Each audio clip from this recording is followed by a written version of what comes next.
Hi everyone, welcome back to our channel. So today in this video I'm going to quickly show you how to add Revolut virtual card to Google Pay. So let's get into the video. So firstly, open up your Revolut app and log into your Revolut account, and then now you're going to access your Revolut card here. So click on your top right card section there, and then once you get to there, so hit on this virtual option.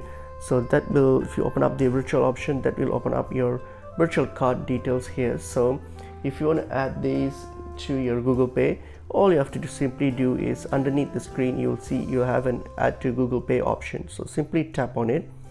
All you have to do is now just do some verification. So it's going to ask you a few verification and in-screen prompts.